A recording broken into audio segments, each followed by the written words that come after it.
시청자 여러분 반갑습니다. In His Time 여러분과 이 시간을 함께할 안성복 목사입니다. 지난 주간 많이 더우셨지요. 한국은 불볕더위로 또 에어컨까지 사용하기 힘들어서 굉장히 더웠다고 합니다.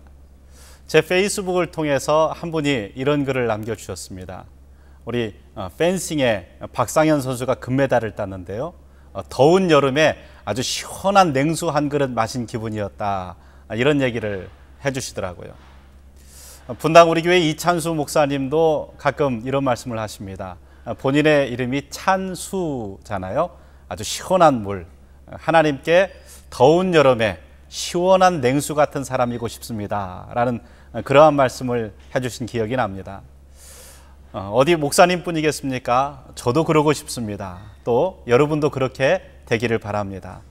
더운 이 세상 가운데 우리 하나님께 시원한 냉수 같은 그러한 사람, 또 하나님께 뿐만 아니라 하나님께 그러하다면 우리 서로에게 시원한 냉수 같은 그러한 삶을 사는 아름다운 사람이기를 소망합니다. 오늘 또 다 함께 기도 시간을 함께 나누려고 하는데요.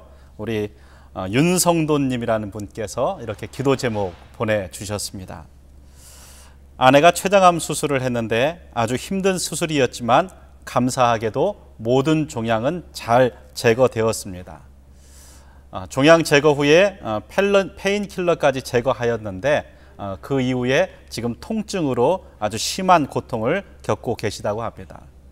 아내가 심한 고통을 겪는 모습을 남편으로서 보기가 참 힘든데 아내가 잘 감당할 수 있도록 그렇게 기도 부탁을 해주셨습니다.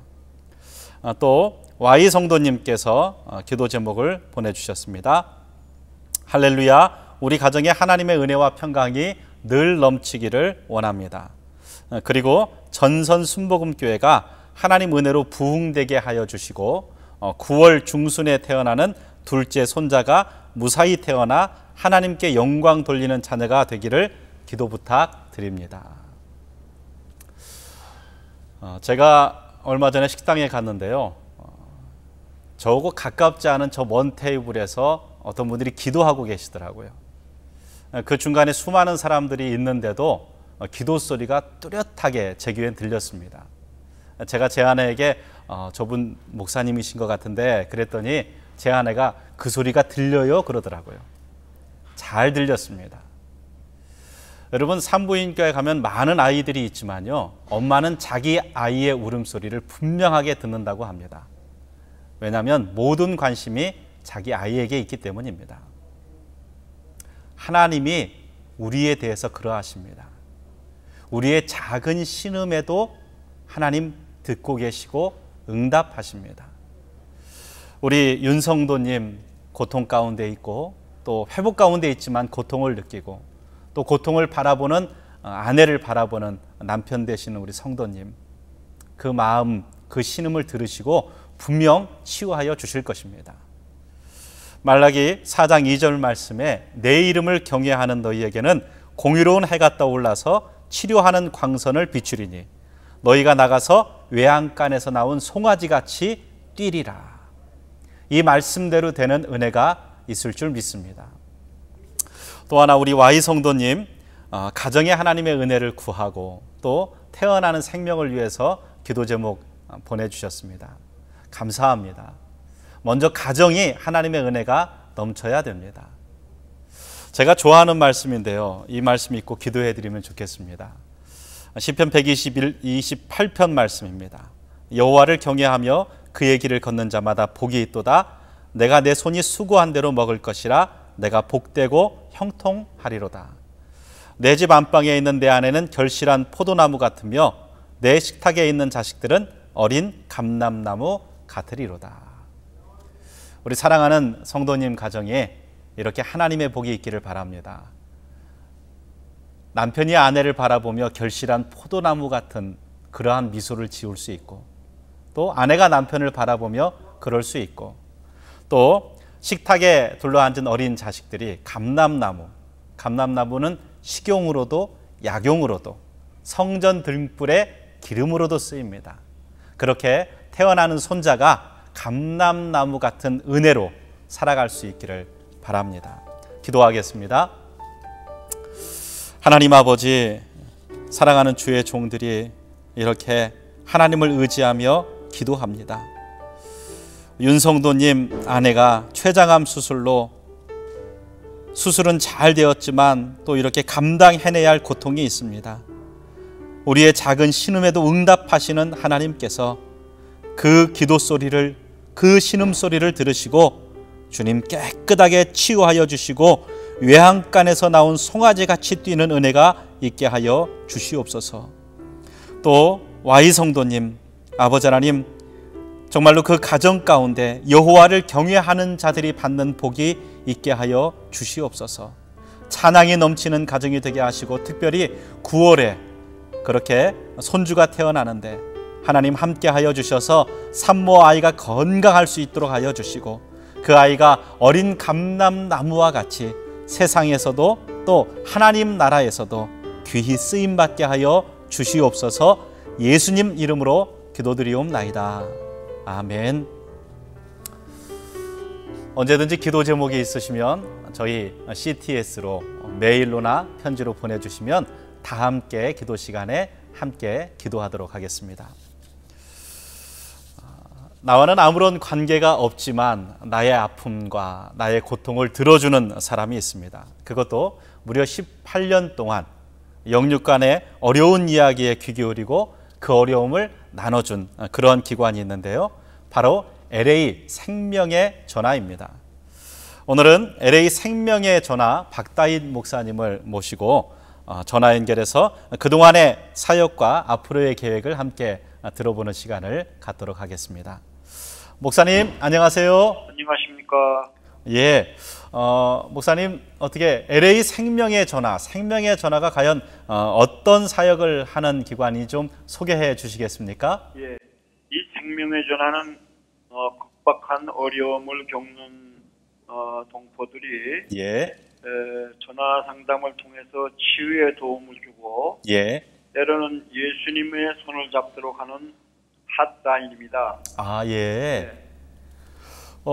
목사님께서 18년 전에 이 LA 지역에 이 사역을 시작하시고 지금까지 긴 시간 동안을 지속해 오셨는데 어떻게 지속하시게 된 계기가 있으신가요? 하나님께서 나에게 그 30여 년 전에 처음에 미국 와서 부임했던 교회에서 영주권이 되지 않아가지고 불법으로 있을 때 하나님 앞에 금식 기도하면서 기도하니까 하나님이 이사야 40장 1절에 내 백성을 위로하라는 말씀을 주셨어요. 그래서 내가 서울에서 목회할 때 서울 생명의 전화에서 상담원으로 12년 동안 봉사했었거든요. 그렇기 때문에 그 계기가 미주동포들의 아픔을 치유하는 데 사용되려고 하는 의미가 있더라고요.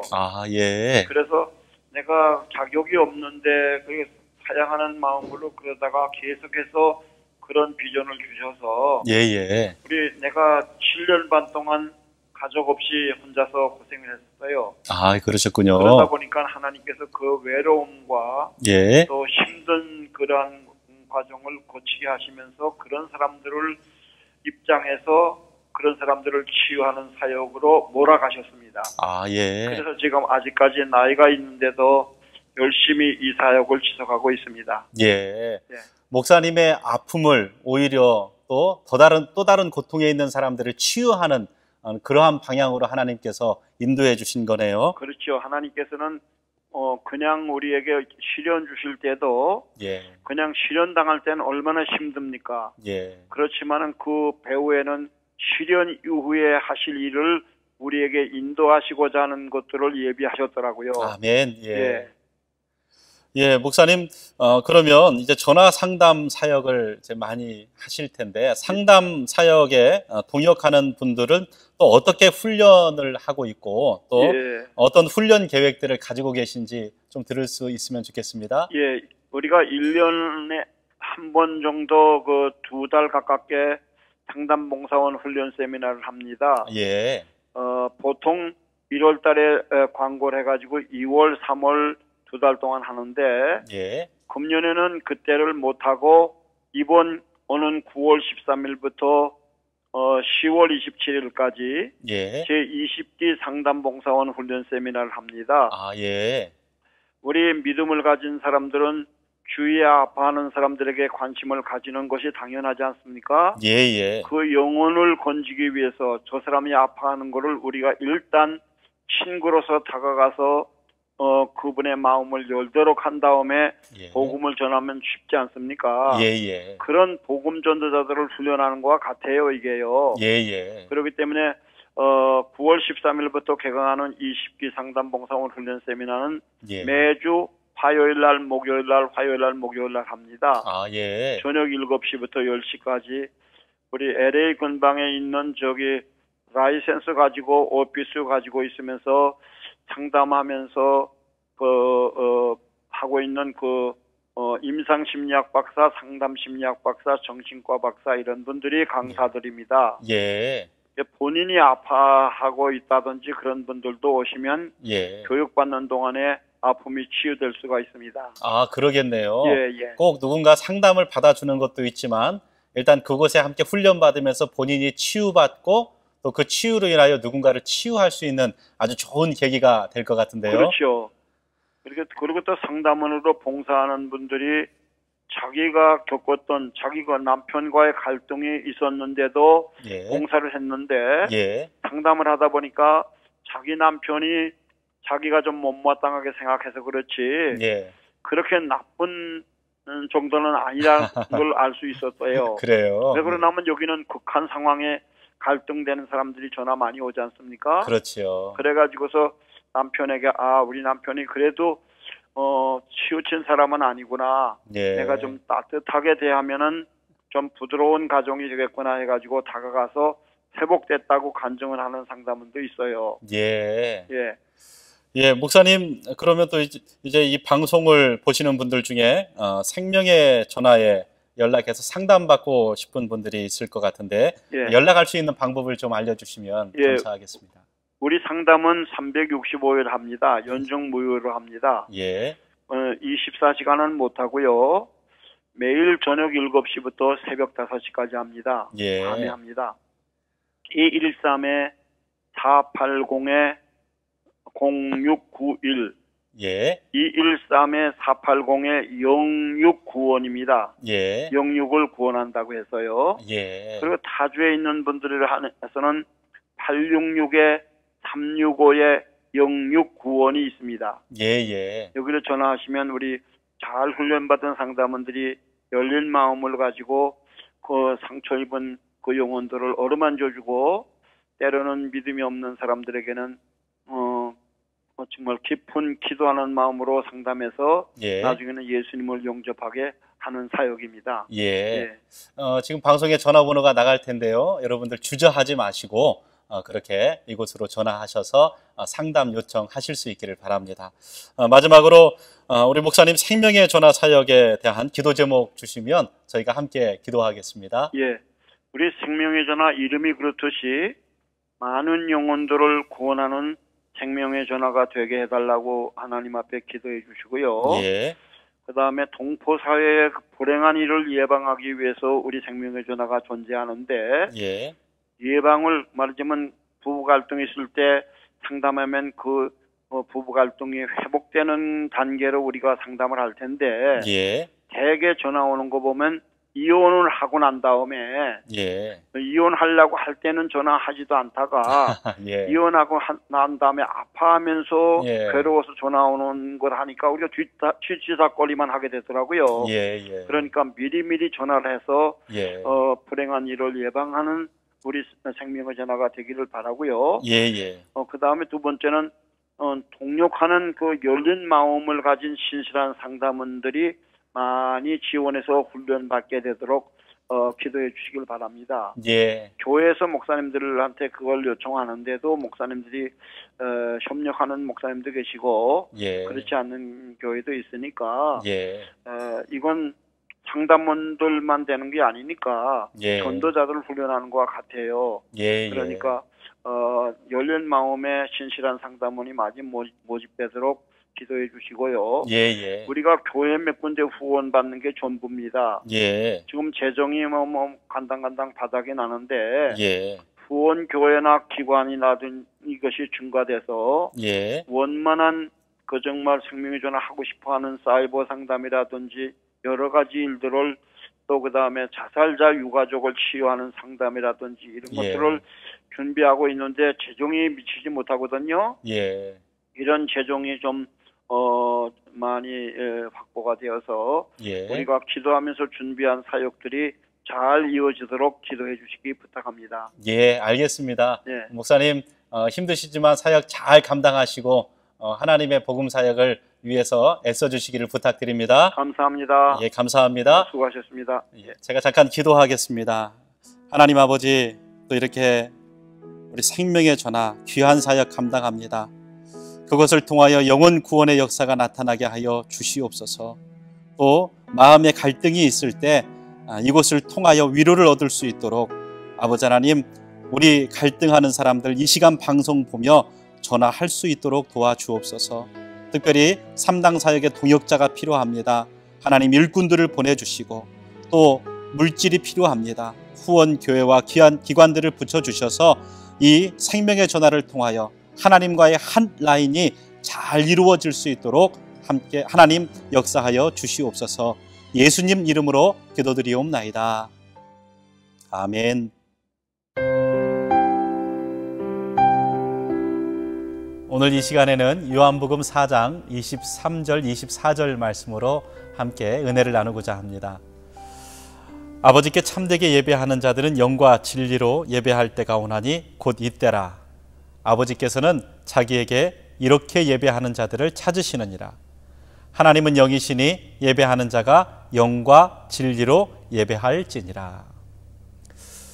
하나님이 어떤 예배자를 찾으실까요? 하나님이 찾으시는 예배자는 과연 어떤 사람일까요? 여러분, 한 주간의 예배를 몇 번이나 드리세요? 저는 제가 대략 세려보니까 한 주간에 최소 10번 이상의 예배를 드리고 있습니다. 그런데 그 예배가 다 하나님 받으시기에 합당한 예배일까? 예배가 형식이 되어 있지 않는가? 매번 예배 때마다 정말 제가 애를 씁니다. 하나님, 이 예배가 형식이 되지 않게 하여 주옵소서. 정말 드리는 모든 예배 가운데 하나님의 임재를 구하고 하나님을 만나는 예배가 되게 하여 주옵소서. 그래야잖아요. 목사가 먼저 하나님을 만나지 못하고 형식 안에 서 있으면 어떻게 교인들이 하나님 만나겠습니까? 정말 발버둥을 칩니다. 하나님이 찾으시는 예배, 하나님이 받으시는 예배가 있고 받지 않으시는 예배가 있습니다. 인류 최초의 예배 가운데에서도 그것이 극명하게 드러납니다. 창세기 4장에는 인류의 최초의 예배가 있죠. 가인의 예배, 아벨의 예배입니다. 하나님께서는 아벨과 그 제물은 받으셨지만 가인과 그 제물은 받지 않으셨습니다. 그것에 분해서 가인이 아벨을 돌로 쳐 죽였습니다.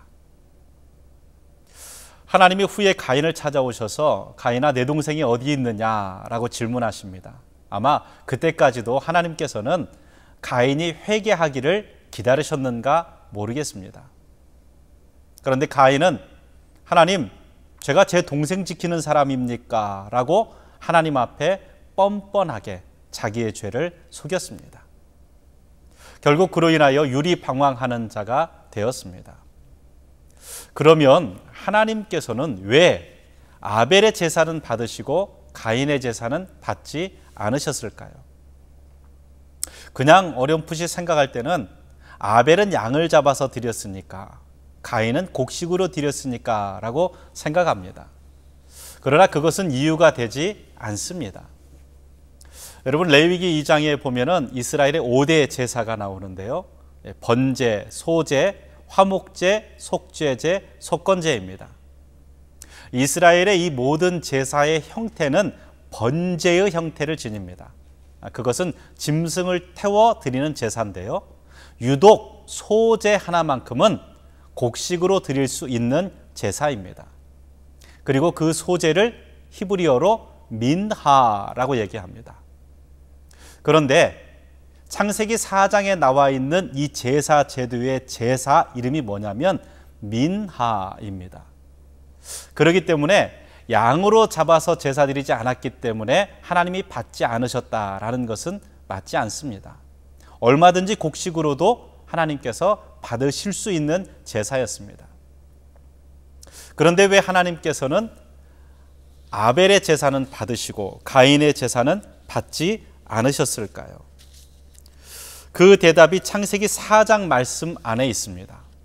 창세기 4장 5절 말씀에 이렇게 되어 있습니다. 여호와께서 아벨과 그 제물은 연락하셨지만 가인과 그 제물은 연락하지 아니하신지라. 말씀을 자세히 보아야 됩니다. 아벨과 그 제물, 가인과 그 제물입니다. 가인의 제물을 보시기 전에 가인을 보시는 거예요. 아벨의 제물을 보시기 전에 아벨을 보신 겁니다. 가인은 자신이 먼저 예배자로 서지 않고 제사를 드린 겁니다. 아벨은 자신이 예배자로 서서 믿음으로 제사를 드린 겁니다. 그러기에 하나님은 아벨을 받으시고 가인을 받지 않으신 겁니다. 오늘도 하나님께서는 우리가 어떠한 제물을 갖고 왔느냐, 우리가 예배를 몇 번 드렸느냐를 보시는 게 아닙니다. 먼저 하나님을 믿음으로 믿고 예배자의 자리에 서 있는 우리를 보십니다. 여러분, 아벨이 여러 번 예배 드린 게 아닙니다. 아벨이란 이름의 뜻은 한 호흡, 한 순간이라는 뜻이에요. 그의 자녀가 없었으므로 그의 인생이 짧았습니다. 한 번의 예배로 히브리서 말씀에 보면 그가 믿음으로 의롭다 하는 인정을 받았습니다. 저가 죽었으나 오히려 그 믿음으로 말하느니라 라고 얘기합니다. 한 번의 예배로 그가 의롭다함을 얻은 겁니다. 반면에 가인은요, 잘못 드린 한 번의 예배로 살인자가 되었습니다. 예배를 드리지 않은 것이 아닙니다. 그런데 우리도 가인 같을 때가 많아요. 잘못된 예배로 예배 드리고 나서 우리의 말로써 얼마나 많은 사람들을 공격하고 죽이고 있습니까? 그러므로 생각해야 할 것이 뭐냐면 아벨과 같이 믿음의 예배를 드려야 되는데 그 믿음의 예배 안에는 무엇이 있어야 되냐? 나의 죽음이 있어야 되는 거예요. 예배는요, 내가 죽고 예수가 사는 것이 예배입니다. 내가 살아서 나가면 가인과 같이 됩니다. 번제에 대한 말씀을 좀 더 드리고 싶네요. 여러분, 번제는 어떻게 드리냐면요, 이스라엘 백성들이 그냥 양을 갖다가 제사장한테 주는 것으로 끝나는 것이 아닙니다. 자기가 잘 키운 양을 자기 집에서 성전까지 가지고 옵니다. 그리고 양의 머리에 안수를 먼저 해요. 그건 죄의 전가를 하는 겁니다. 내가 내 죄로 죽어야 되는데 내 죄 때문에 이 양이 죽는 겁니다. 죄를 전가합니다. 그리고 그 양을, 목을, 생명을 취하는 것 또한 자기가 합니다. 하나님, 내가 죽어야 됩니다. 그런데 내 대신 이 양이 죽는 겁니다. 생명을 취하는 거예요. 그리고 양의 배를 가르고 가죽을 벗깁니다. 하나님, 내 안과 밖이 다 이렇게 하나님 앞에 온전하게 드러나기를 원합니다.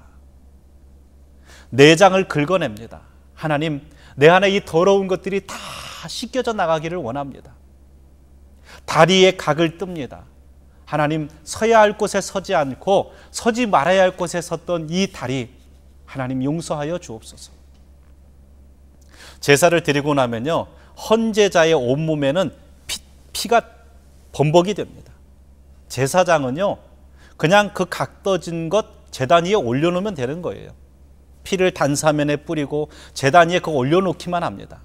모든 일을 헌제자가 합니다. 피비린내가 납니다. 그러나 돌아가는 발걸음은 행복합니다. 왜요? 내가 죽었기 때문이에요. 죄된 내가 죽고 하나님의 은혜로 덧입은 새로운 생명으로 나가기 때문입니다. 예배가 바로 그겁니다. 내가 예수 안에 죽는 겁니다. 그리고 예수로 살아서 나가는 겁니다. 그 자세가 예배이고 그렇게 예배하는 자를 하나님은 찾으십니다. 여러분, 오늘 드리는 예배, 여러분이 함께 공예배로 또 가정에서 드리는 예배, 어떤 모습입니까? 내가 먼저 하나님 앞에 예배자로 서 있습니까? 믿음으로 서 있습니까? 예배 가운데 나의 죽음을 경험하고 있습니까? 그렇지 않다면 우리의 예배도 습관적인 예배로 가인의 예배가 될 수 있습니다. 오늘도 하나님께서는 신령과 진정으로 예배하는 자를 찾으십니다. 나의 예배의 모습을 점검하고 신령과 진정의 예배로 나는 죽고 예수가 사는 은혜의 예배의 자리로 날마다 나아가시기를 주님의 이름으로 부탁드립니다. 오늘 이렇게 제가 준비한 시간을 다 이미 보냈습니다. 여러분, 앞서 제가 시작을 하면서 그런 말씀을 드렸습니다. 우리가 다 하나님께 더운 여름에 시원한 냉수 같은 사람이 되었으면 좋겠다. 우리 In His Time 이 시간이 이 더운 날에 시원한 냉수 같은 방송이었으면 좋겠습니다. 저뿐 아니라 우리 준비하는 모든 함께하는 스태프들이 그런 마음으로 여러분들의 마음을 시원케 하고 하나님의 마음을 시원케 하는 마음으로 잘 준비하도록 하겠습니다. 오늘도 기도하는 마음으로 예배하는 마음으로 이 방송 시청해 주셔서 감사합니다. 다음 이 시간에 다시 뵙겠습니다.